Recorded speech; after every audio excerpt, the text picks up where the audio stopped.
Hello, everyone, and welcome to another episode of Founders Grid, sponsored by Gaper.io. Today we have Matthew. Matthew is the founder of Torchlight Consulting. Matthew, welcome to the show. Thank you so much for having me. So, a brief background about yourself, what you've been doing prior to Torchlight Consulting. Yeah, sure. Happy to talk about that. So before starting Torchlight Consulting, which I launched over the summer, I've been a founder operator of a number of startups. This went all the way back to my time as a college freshman when I launched my first business, which was an online ordering website for restaurants in the town of Ann Arbor, Michigan. Built that up over the course of 5 years and ended up selling it back in 2010.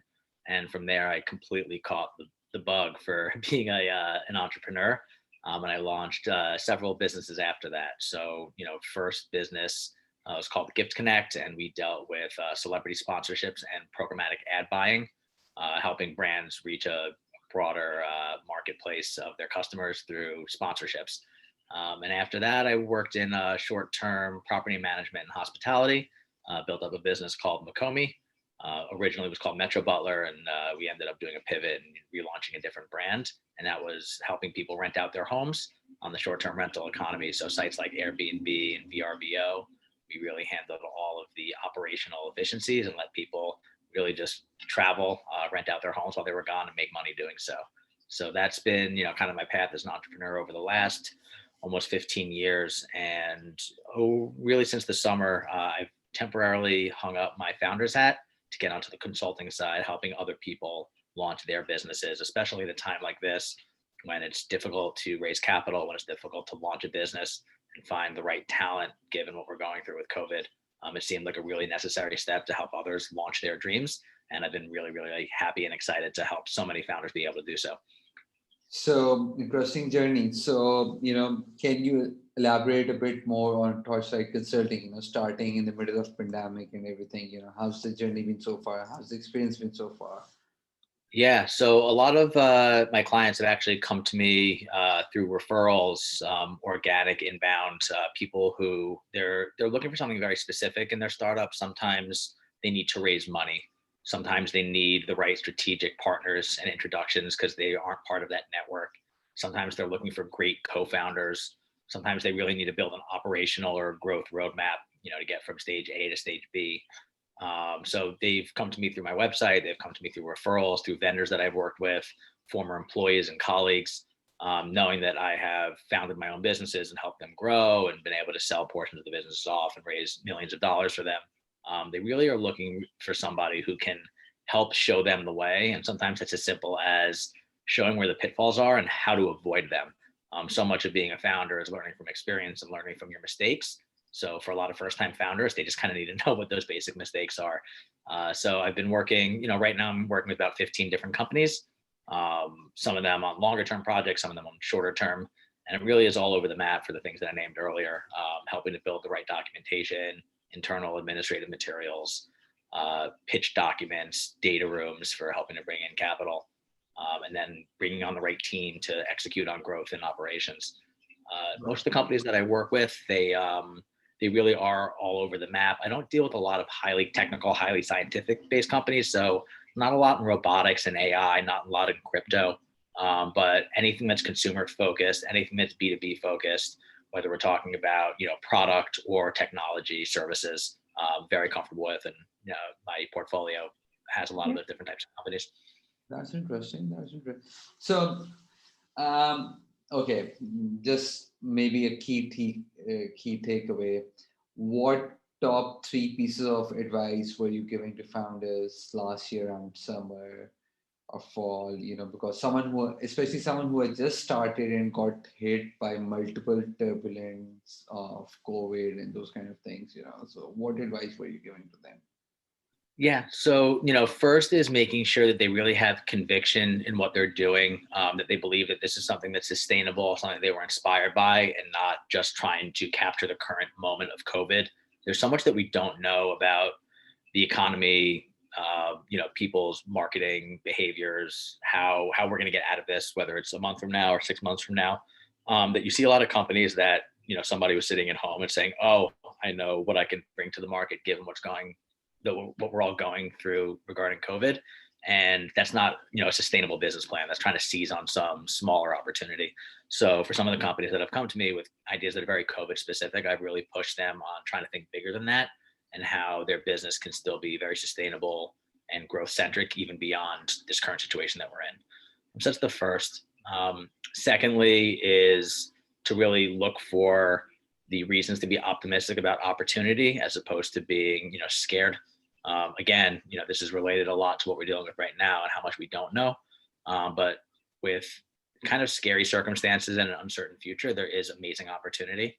And I think that it's allowed so many of my founders to be creative, to think a little bit outside the box. And those are typically the companies that do the best, is when they're thinking about a different way of dissecting things as opposed to just doing the same old, and following the path that's been laid out by so many people before them.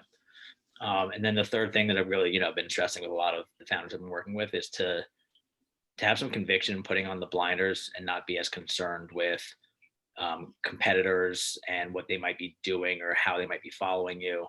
Not be as concerned with, other influences, people that, maybe want to be involved with them or help them, show them how they think that they should be doing things. Right now, if you don't have personal conviction in what you're doing and you haven't really very clearly delineated what you believe you're bringing to the market and how you can be successful, I think that there's a lot of noise out there with the uncertainty, and I'm trying to help my founders really focus in on what their core beliefs are and let that be their guiding star moving forward. Got it. Interesting. So now, kind of like shaping the conversation forward, we have the vaccine now, people are getting vaccinated. Hopefully we're at end of the COVID whole situation, and in a few months time everything will be behind us. So going forward, how do you see the world evolving? Do you think everyone would be sticking to the remote work culture, or would everyone be just rushing back to the offices, or will we have a hybrid version? How do you see it evolving?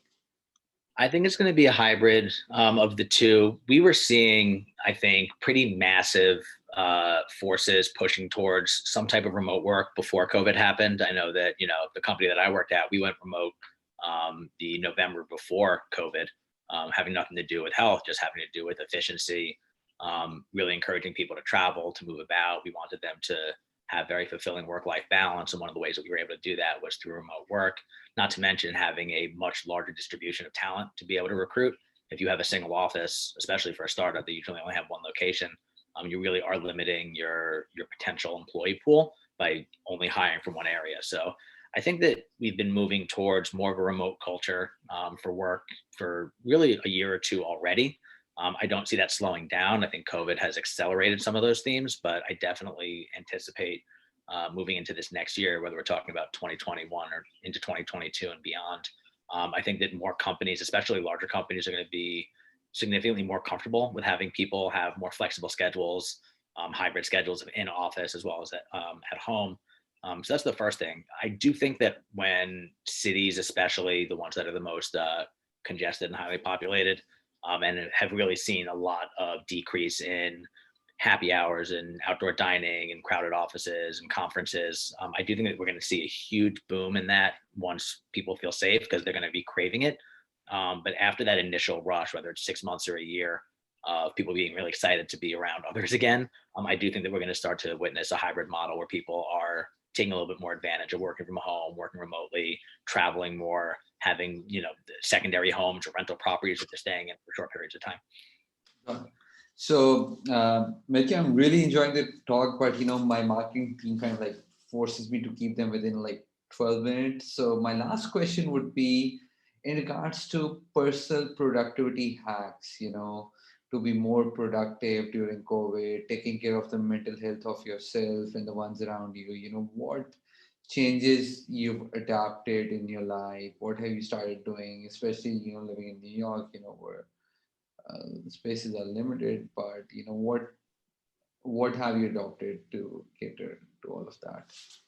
Sure. I've been way more cognizant of keeping a routine. I think that when you spend every single day cooped up at home, especially if you're in, a small apartment like I am in New York City, the days really tend to bleed into each other, and it becomes kind of this one large mass of a confusing haze from day to day. So really building out a routine that you can stick to, whether that means waking up at the same time every day, eating your breakfast, lunch, and dinner at the same time every day, going for a walk at the same time every day, working out at the same time every day. Having that structure, I think, really helps to keep your mind sharp. If you let that slip and you start to just eat whenever you're hungry, or work out whenever you're motivated, or watch TV whenever it is that you feel like watching it, I think that it makes you a little bit more unfocused, and it's much harder to be productive. And I think that when you're less productive, you take care of yourself a little less. When you take care of yourself a little bit less, you can slip into some bad habits, and you can certainly slip into, things like anxiety and things like, other mental difficulties. So I think that keeping a strict routine and really trying to hold yourself accountable to it will keep you sharper, more productive, and overall happier, since we're separated from a lot of the people that keep us the most happy anyway right now. Right. Matthew, thank you so much for being on the show. Thank you for everything. Take care of yourself and stay safe. You too. I hope we get to see each other in person at some point in the near future. Hopefully this year, hopefully before I summer. hope this year. Have a good day.